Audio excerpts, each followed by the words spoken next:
Bhaktivedanta Research Center. It's my great honor and privilege to welcome all the esteemed guests and dignitaries on the book launch of Narrative Analysis of Bhagavad Puran, authored by Dr. Shakuntala Gaureti. The book will be inaugurated at the hands of Keith D'Souza, Father Keith D'Souza, Rector, St. Xavier's College, Father Dr. Arun D'Souza, Director, Heras Institute of Indian Culture and St. Xavier's College, Professor Rajendra Shinde, Principal, St. Xavier's College, Baldev Das Ji, and Jessica Merritt from Indiana University, Bloomington. The Bhaktivedanta Research Center Trust is an ISO 9001 certified not-for-profit center and academic institute affiliated to the University of Mumbai for master's and PhD degree program at the Savitribai Phule Pune University for research. Bhaktivedanta Research Center is dedicated to preserve, research and disseminate the rich history, philosophy and cultural heritage of India, as well as to create awareness and foster cooperation on these studies internationally. It is headquartered in Kolkata and has branches in Mumbai, Pune and Puri, and is partnering with several academic institutions in India and across the globe, such as Oxford Center for Hindu Studies, National Philosophical Counseling Association, USA, Stockholm University, Jadavpur University and the St. Xavier's College, Kolkata. BRC has been collecting, preserving and digitizing thousands of manuscripts and rare books from remote villages, temples and libraries across the Indian subcontinent over the last dozen years. BRC holds carefully and selected collection of about 50,000 ancient books, journals and newspapers, including many from the colonial period. The collection comprises of updated reference book, bibliographies, conference proceedings, translations, manuscripts, biographies and autobiographies, among other reference material of Indic and Asian origin. We are also creating state-of-art digital libraries of this ancient wisdom in collaboration with renowned academic institutions such as Stockholm University, Jadavpur University and West University of Timisoara, Romania. Our mission is thus to unearth this knowledge and make it readily available to the society at large. BRC is registered under the Raja Ram Mohan Roy Library Foundation established by the Ministry of Culture. BRC is developing comprehensive digital collection with state-of-art digital libraries providing access to read, search and download the wealth of ancient wisdom. The state-of-art digital library projects for this year include the Indian Philosophical Journals of Colonial Bengal in collaboration with Jadavpur University and Darshan Manisha Digital Library Collection consisting of works of 15th and 16th century Sanskrit and Bengali philosophical scholars pertaining to the Navya Nyaya system of logic. We are also discussing with St. Xavier's College, Kolkata to establish a center for interreligious study. Along with Stockholm University, the center wants to organize lectures, series, conferences, and a yearly summer school for PhD and postdoctoral students where figures, topics, and critical issues relating to the history and theologies of major religion could be tackled starting from the analysis of primary sources. Scholars of Hinduism, Jewish, Christian, Buddhism, Jainism, Sikhism, tribal religion, Islamic history, theologians, and culture and art historians belonging to both the center and international institution will take part in the summer school as guest lectures. Center will collect and publish the results of its scientific activities in book series. The outcome of the center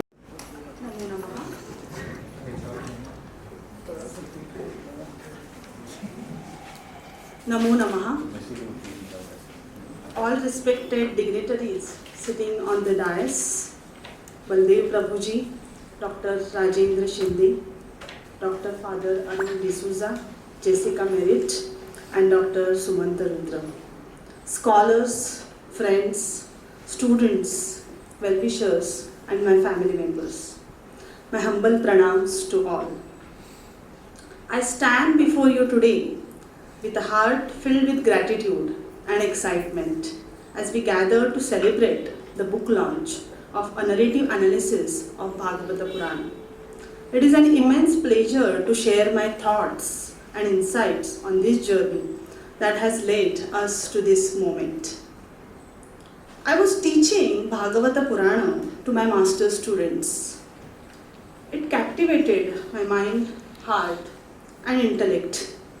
The Bhagavata Purana, also known as Srimad Bhagavatam, holds a unique position among the sacred texts of ancient Indian literature. It is not just a religious scripture, but a treasure trove of philosophy, spirituality, morality, folk tales, and legends.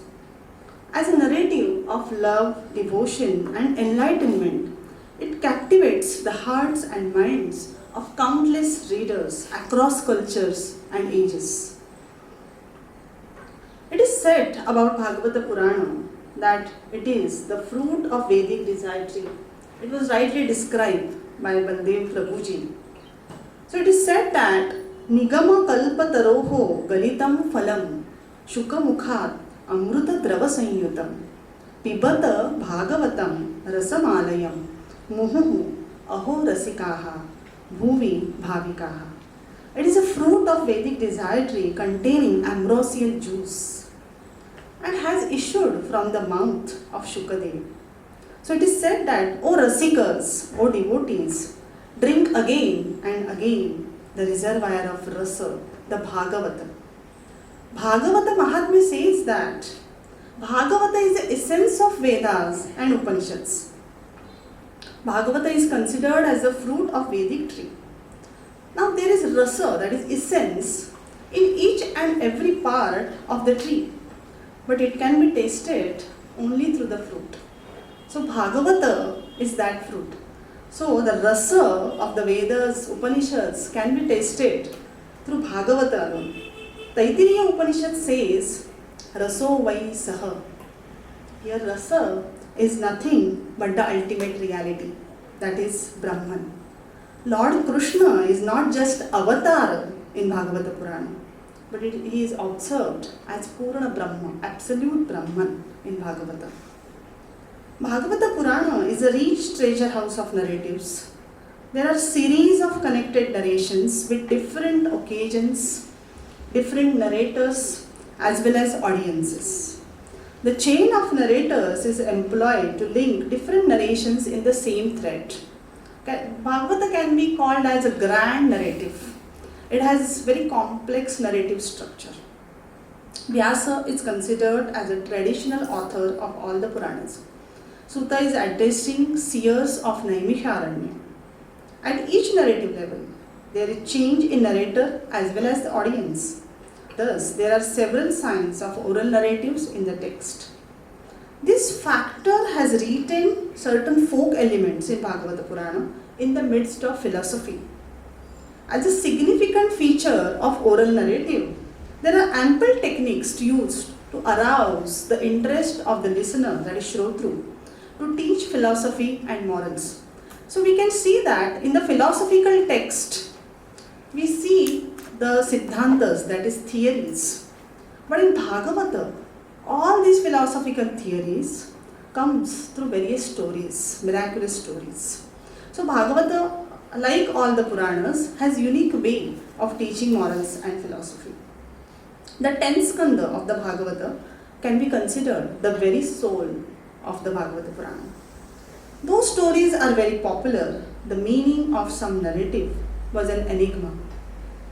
While teaching this to students, I realized that each episode of the 10th skanda has multiple layers of meaning. Bhagavata is multi-layered text. What we can easily get is the superficial meaning. But if we want to understand the real essence of the Bhagavata, we have to read it again and again and understand the deeper meaning of it. So that opportunity came with the World Sanskrit Conference 2015 held in Bangkok, Thailand. I presented a paper on exploring various meanings of Putana episode of Bhagavata Purana. While working on this paper, I was fascinated because I could see Putana from multifarious angle. Because now we just understand Putana as one female demon, that's it. But when we read Bhagavata, Putana is often referred to as Balagrahi or Balaghatini, that is child scissor. So that reference comes again and again. So that is where I realized that this is the narrative code to decode this text, this narrative. Now, while doing the cross-reference work, I realized that there is a section on Balagrahas in Ayurvedic text like Sushruta Samhita, where Putana is also mentioned. It means Putana was a kind of disease which affects the newly born child. I was wondering what is the etymological meaning of the word Putana. So there is one Sanskrit root, pu, means to purify, but the meaning was not befitting. So there is another meaning, pui, which means putrid, that is bad smell. Now surprisingly, the characteristics of Putana disease are mentioned elaborately in Sushruta Samhita, where it is said that child seized by Putana Graha has a bad smell to that child's body. Now Putana gave her milk by breastfeeding Krishna in order to kill him. Sushruta Samhita mentions one of the reasons for Putana disease can be from breastfed milk. It means Putana may be a kind of disease from which child Krishna survived. It was a victory indeed that child Krishna defeated the terrible disease. This gave an allegorical interpretation of Putana episode. Not only this, I have analyzed Putana's transformation into a mother and devotee because Bhagavata mentions this narrative as Putana Moksha and not Putana Vadha. It is not that Putana was killed by child Krishna, but it is Bhagavata takes it as the liberation of Putana. Now the question comes that why Putana was liberated? So the meaning must be that she was a devotee, she was the adhikari of the moksha, she was eligible to get liberation. So we have to solve this riddle. So for that, we get the narrative sign or the code in Bhagavata itself. In Bhagavata it is mentioned that there was a fragrance out of her funeral pyre and all were surprised why there is such fragrance. It means that she received the Sadgati. So this is the narrative sign that it suggests that she got liberated. So while doing this, I have used different tools of intertextuality. How the narrative becomes rich. While traveling from Harivamsha, Vishnu Puran, Bhagavata Puran and Brahma Vaivarta Puran. See, Brahma Vaivarta Puran says that Putana is taken to Goloka by gem-studded chariot. Here Putana's salvation is described more elaborately than in the Bhagavata Puran because Brahma Vaivarta Puran comes later than the Bhagavata Puran. So as we progress chronologically, we can see that Puranic text become rich, more elaborate, more vivid.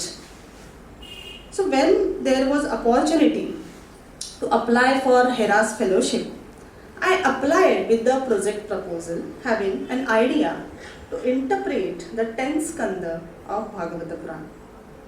It got shaped in various ways in review meetings conducted by Heras. I really thank then director Professor June Dias who took initiative in this. The 10th skanda of Bhagavata Purana is very important as it's the whole Krishna Charitra. These are the popular stories actually known by everyone, known as Krishna Leelas. They were just seen as miraculous stories. What's the deep meaning embedded in these narratives? Bhakti is the thread of the 10th skanda. But apart from that, historical, sociological, cultural and religious elements are reflected in all those narratives. We know from the title itself, Bhagavata, it is about Bhagavan, that is Lord. So naturally, Bhakti is the essence of the Bhagavata.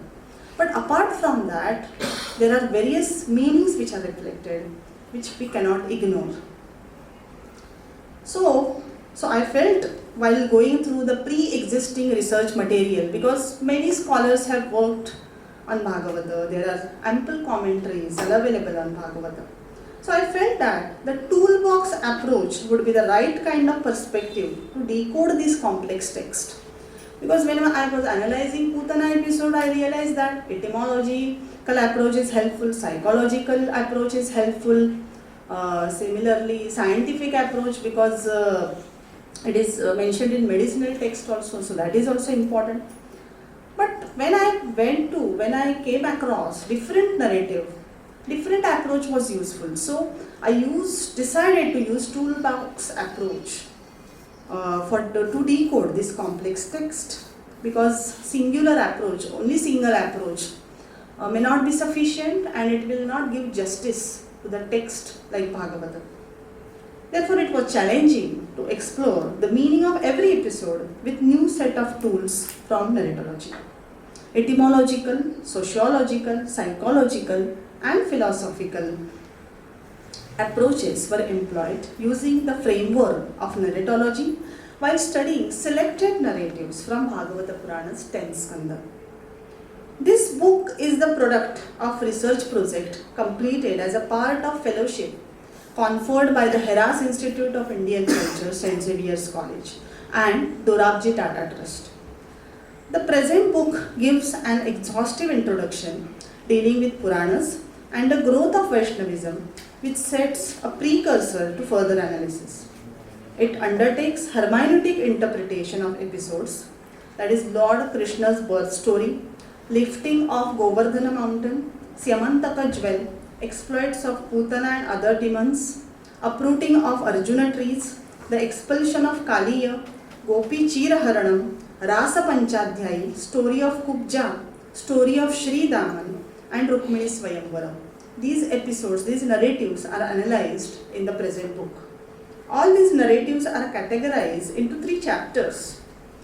Assimilation and acculturation, this chapter throws light on sociological aspects. Exploits of demons. These again exploits of demons contains multiple different narrative theories and different perspectives. And then Bhakti narratives. Krishna stories are popular, but they are just popular as miraculous stories, as I said. And we have heard, like for example, in Krishna's birth story, flood disappears when child Krishna's feet touches the water. When Yashoda tied child Krishna to the mortar, it was falling short every time. Krishna lifted Govardhana on a finger. Sudaman found his small hut change into royal palace, etc., etc. We have been listening to many such miracles. This connote more deeper sense. Just like churning of the curd is needed to get the Navanita out of it, similarly, textual analysis is essential to derive the meaning from the text. Genet's tool of transtextuality are applied to the text, by which various versions of the Krishna stories are compared and analyzed further. Because Krishna stories are told, retold, and understood, described in various manners in different texts, prior and later to Bhagavatam. Then Rola Bar's theory of narrative codes is also applied to narratives to unearth different layers of the human psyche. Because structuralism leads us to understand the structure, the underlying structures. K. Ayyappa Panikar's model of narratology based on ancient Indian narratives is also taken into consideration to unravel the meaning. Bhagavata is commented upon by different acharyas of different philosophical schools. These commentaries have played significant role in understanding the meaning. Thus, the present book reveals the multiple layers of meaning through the method of narrative analysis.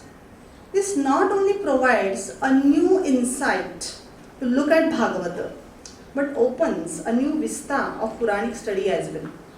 It reaffirms the truth that Puranas are meaningful texts. Scholars who have already worked on Bhagavata were definitely torchbearers in this whole journey. There is definitely a long way ahead. There is much to explore, more to explore from Bhagavata. Bhagavata is like ocean. I am extremely thankful to the Heras Institute for giving me this opportunity. My heartfelt gratitude to Shilpa Chheda for always being helpful. I am thankful to Dr. Ferdinando Sardela, Associate Professor of History of Religion, Stockholm University, Sweden, for writing foreword for the book. I express my deepest gratitude to my teacher, Dr. Gauri Mahulikar, Director, Chinmay International Foundation, Kerala, for giving a review of the book and being a constant source of inspiration to me. I thank Dr. Sumant Rudra for his invaluable support and encouragement to publish this research project in the form of the book. His unwavering belief in me motivated me constantly. I would also like to extend my heartfelt thanks to the Bhaktivedanta Research Center for their sponsorship. Furthermore, my gratitude extends to Dev Publisher and distributors for their collaboration in bringing this work to the public. I'm thankful to my family members, particularly to my dear parents, to whom I have dedicated this book. You have been my pillars of strength from the very beginning. Your endless belief in my abilities, your sacrifices, and your unconditional love have been the foundation upon which I have built my dreams. I take this moment to express my heartfelt thanks to my husband for the significant roles you have played in my life and in the realization of this accomplishment. I am thankful to my in-laws as well, who stood behind me. I am experiencing the immense joy to see all of you here in this book launch. I must express my deepest gratitude to my teachers, mentors, and scholars who guided and supported me on this academic journey. Their insights and encouragement have been invaluable. I am feeling joyous to see my dearest students who are present here. I am really happy because they are my strong support system, and really I get energy from my students to work further, move further. Finally, I wish to express my deepest gratitude to all of you, the readers and the seekers of knowledge who have joined us today. It is my sincere hope that this narrative analysis of Bhagavata Purana will kindle a spark of curiosity within me. I bow down to Lord Krishna, who gave me insight to work on this. Finally, I say, Tvadiyam Vastu Govinda, Tubhyam Eva Samarpayi. Dhanyavad.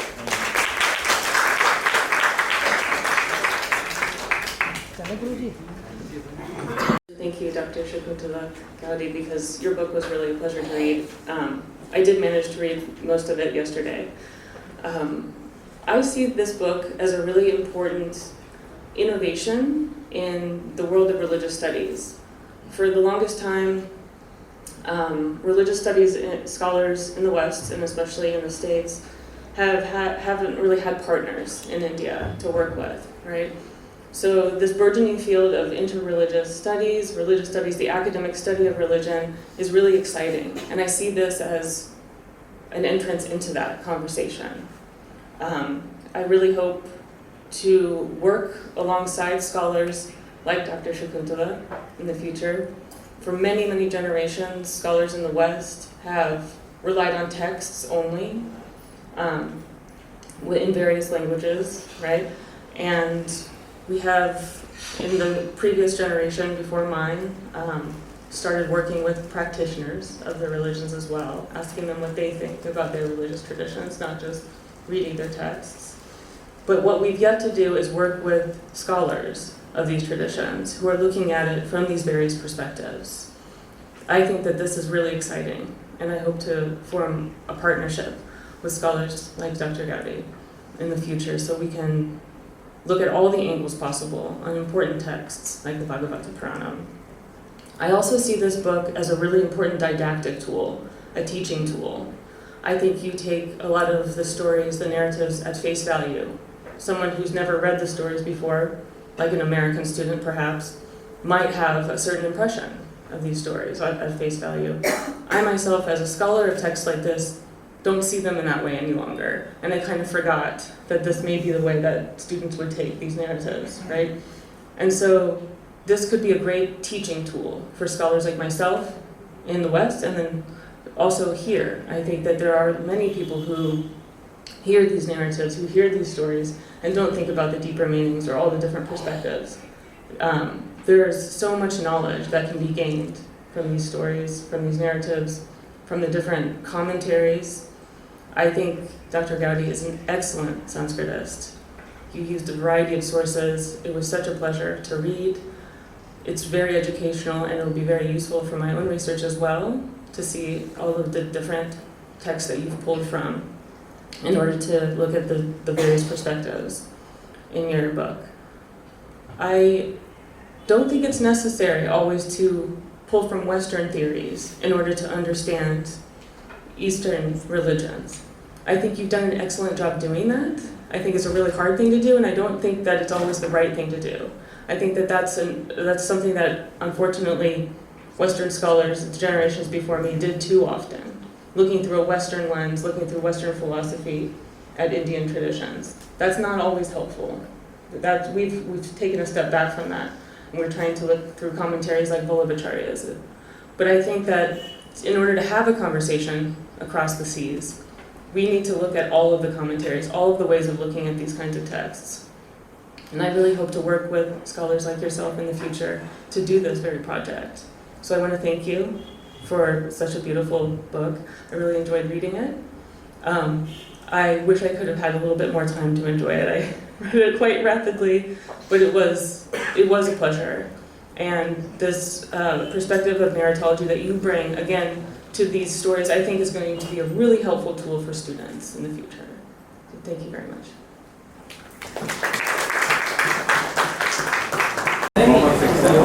Narrative analysis of Bhagavata Purana, ऐसा इस पुस्तक का शीर्षक है। इसकी प्रेरणा तो मुझे मिली है जब मैं अध्यापन कर रही थी भागवत पुराण के बारे में। तो भागवत पुराण का अगर हम अध्ययन करते हैं तो हमें दिखाई देता है कि कृष्ण चरित्र यही उसका मध्यवर्ती बिंदु है। कृष्ण चरित्र तो हम कई सालों से, कई पीढ़ियों से सुनते आए हैं।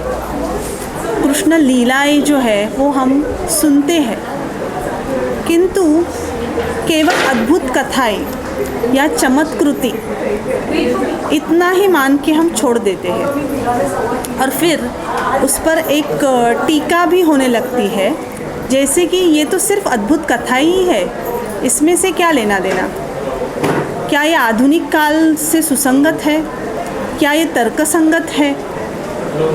तो यह जो पुस्तक है वो वही प्रयास है कि भागवत पुराण में जो कृष्ण चरित्र है, कृष्ण लीलाएं है, उनका अर्थ क्या है। अभी ये अर्थ हमें अलग अलग स्तरों पर दिखाई देता है। सामाजिक अर्थ भी है, तत्वज्ञानिक अर्थ दिखाई देता है, मानसशास्त्रीय हम अर्थ देख सकते हैं। ऐसे विभिन्न अर्थ जो है वो इसकी कथनात्मक मीमांसा करके प्रस्तुत किए गए हैं। जैसे मैंने उदाहरण के तौर पर प्रस्तुत किया कि पूतना का जो वध हुआ है बालक कृष्ण के द्वारा, अभी ये जो पूरा प्रसंग है वो हम सुन के एक रोमांचक कथा ऐसे सुन के छोड़ देते हैं।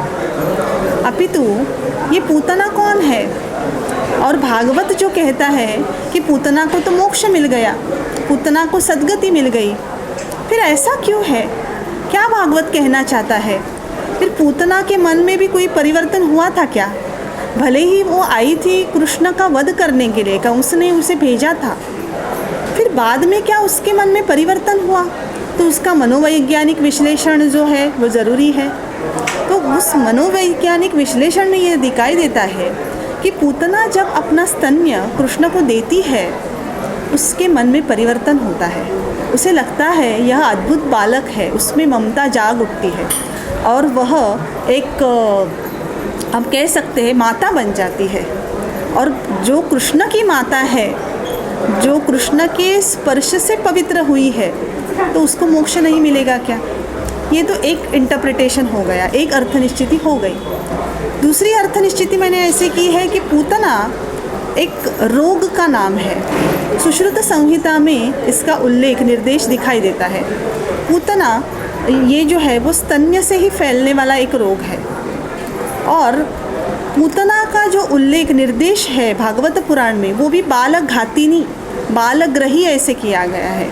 तो दूसरा भी एक एंगल जिसे हम कह सकते हैं, दृष्टिकोण, वो भी दिखाई देता है कि बालग्रही means there was a belief on बालग्रहस। एक लोक कथाओं का जो एक लोक कथाएं या फिर बिलीफ सिस्टम जो होती है लोगों की, उसमें बाल ग्रहों पर बहुत श्रद्धा दिखाई देती है। इसलिए जब भी बालक का जन्म होता है 5वें दिन या 6ठे दिन हम कुछ ना कुछ रिचुअल्स जिसे करते, बहुत सारी विधियाँ करते हैं, क्योंकि किसी की बुरी नज़र ना लगे या फिर दुष्ट शक्तियों का स्पर्श न हो। तो ऐसी भी कोई पूतना हो सकती है, इसका भी हमें एक निर्देश मिलता है। सो पूतना वध जो है वो पूतना मोक्ष ऐसे दिखाई देता है भागवत पुराण में। And then I have tried to interpret Putana episode from multifarious angles. So like this in this book different episodes are analysed, like birth of child Krishna जन्म जो है वो भी बहुत सारी चमत्कृतियों से भरा है। पूतना मोक्ष तो मैंने आपको बताया। फिर यमलार्जुन जो है उनको भी उखाड़ दिया था कृष्ण ने। एक छोटा बालक है वह जो है वो वृक्षों के बीच में से गुजरता है और वो बृहद जो वृक्ष है वो उनका उन्मूलन हो जाता है। तो उनका अर्थ क्या है? फिर बहुत सारे अलग अलग राक्षसों का वध किया, जैसे तृणावर्त है, वत्सासुर है, बकासुर है, अघासुर है, धेनुकासुर। तो उस कहानियों का मतलब क्या है? कालिया मर्दन तो हम जानते हैं, कालिया नाग। फिर उसका जो इंटरप्रिटेशन इस बुक में मैंने किया है वो सामाजिक दृष्टिकोण से किया है कि और एक अलग भी दृष्टि दिखाई देती है, जैसे हम अभी एनवायरमेंटल एस्पेक्ट को बहुत महत्वपूर्ण मानते हैं, पर्यावरण दृष्टिकोण। क्योंकि कालिया ने पूरा जो एक वाटर रिजर्वायर था, एक जल स्रोत जो था वो पूरी तरह से बिगाड़ दिया था। सामान्य लोग जो है सामान्य जो है वो उसका उपयोग नहीं कर पा रहे थे, वो कृष्ण ने उसे मुक्त कर दिया। So he comes as a folk hero also. एक लोकनायक के मतलब लोकनायक के रूप में भी कृष्ण सामने आता है। उसमें स्पिरिचुअल मीनिंग तो है ही, आध्यात्मिक मीनिंग तो है ही, दिखाई देता है। भागवत की हर एक कथा में आध्यात्मिक अर्थ है, उसके बावजूद कौन कौन से अर्थ है हम देख रहे हैं। फिर गोवर्धन पर्वत को उठाना, एक ही उंगली पे वो उठाते हैं, उसका क्या अर्थ हो सकता है, ये भी मैंने इस पुस्तक में बताया है। फिर गोपी चीरहरण और रास पंचाध्यायी, ये महत्वपूर्ण बहुत ही प्रसंग है, क्योंकि इसके ऊपर बहुत सारी टीकाएँ हमें उपलब्ध होती है, टिप्पणियाँ की जाती है कि अश्लील प्रसंग है। लेकिन फिर अगर हम भागवत पढ़ेंगे तो दिखाई देगा कि ये जो प्रसंग लिखे गए हैं या कहे गए हैं, कथन किए गए हैं, वो आध्यात्मिक दृष्टिकोण से ही कथन किए गए हैं। मतलब कथन शैली जो है वो ऐसी रखी गई है कि हमें उसका जो अंतर्निहित अर्थ है उसके प्रति जाना होगा। तो गोपी चीरहरणम और रास पंचाध्यायी ये आध्यात्मिक अर्थ ही हमें लेने पड़ते हैं, व्यावहारिक उसका अर्थ नहीं हो सकता है।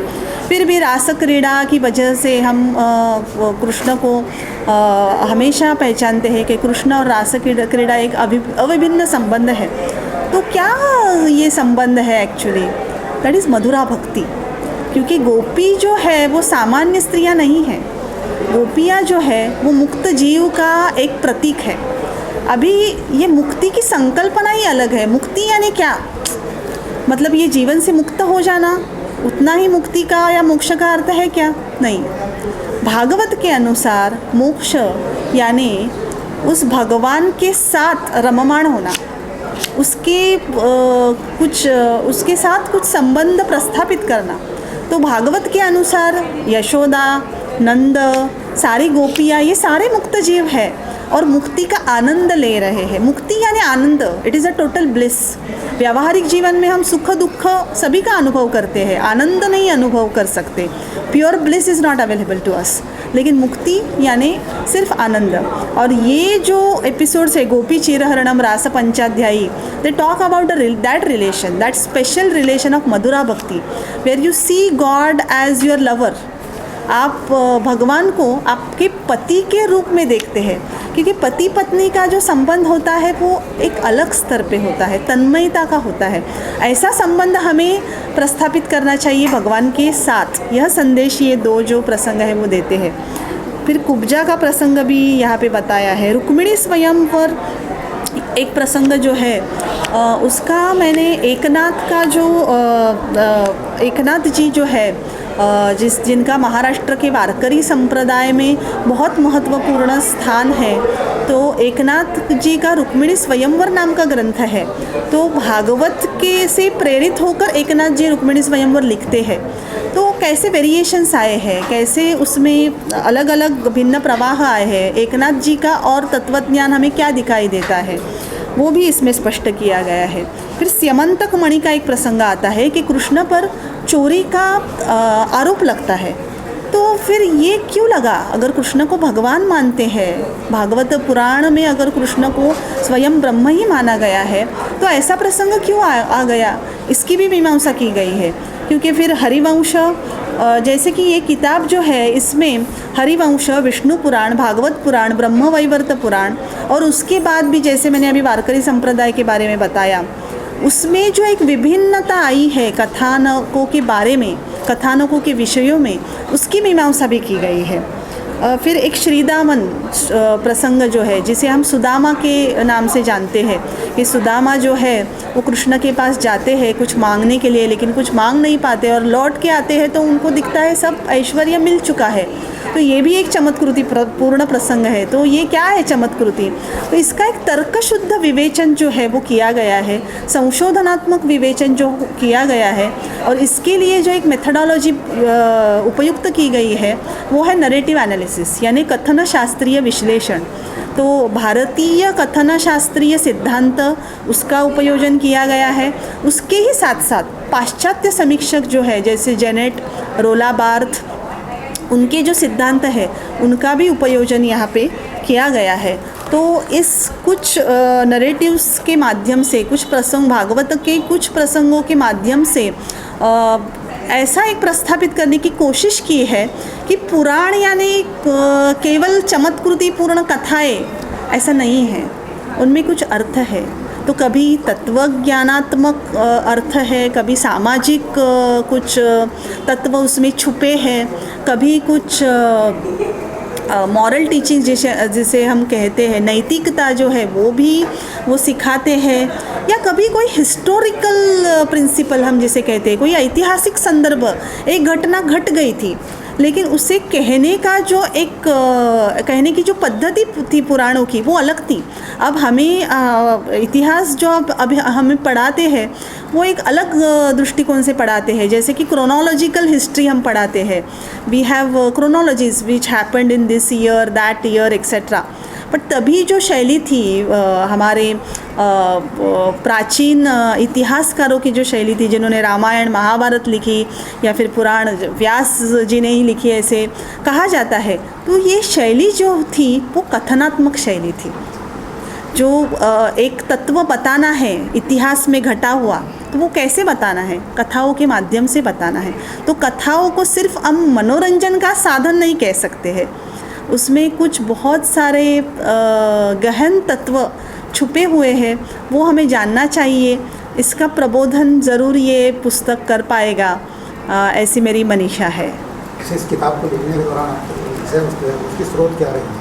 कहाँ से आपको ये सब थॉट्स वगैरह मिले? कैसे? मेन सोर्स तो था भागवत पुराण, फिर उसके ऊपर बहुत सारे व्याख्याएं लिखी गई है, जैसे कि अद्वैत, द्वैत, विशिष्टाद्वैत, शुद्धाद्वैत, अचिंत्य भेदाभेद, इन सभी संप्रदायों के आचार्यों ने इस पे व्याख्याएं लिखी गई है।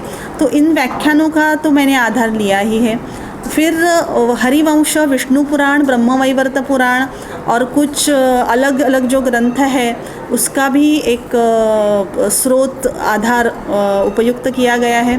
फिर बहुत सारे सेकेंडरी सोर्सेस जिन्होंने भागवत पर पहले रिसर्च किया है, पहले संशोधन किया है, वो तो देखना ज़रूरी है, क्योंकि वो भागवत के बारे में क्या कहना चाहते हैं, वो इन कथाओं के बारे में क्या कहना चाहते हैं, उन्होंने इनका अर्थ क्या जाना है और मैं क्या इसके बारे में बोल सकती हूँ। तो इसके लिए बहुत सारे दुय्यम जो स्रोत है, यानी पाश्चात्य संशोधक और उसके ही साथ साथ भारतीय संशोधक का भी बहुत सारा मार्गदर्शन इस बारे में उपलब्ध हुआ है। लोगों तक कैसे पहुंचेगी? क्या ऑनलाइन भी? Yes. लैंग्वेजेस में आएगी? अभी तो सिर्फ अंग्रेज़ी में है और it is available on Amazon, exotic India art, फिर देव पब्लिशर की वेबसाइट पे भी उपलब्ध है। तो इन सभी से पुस्तक ऑर्डर की जा सकती है। लैंग्वेजेस में क्लास है?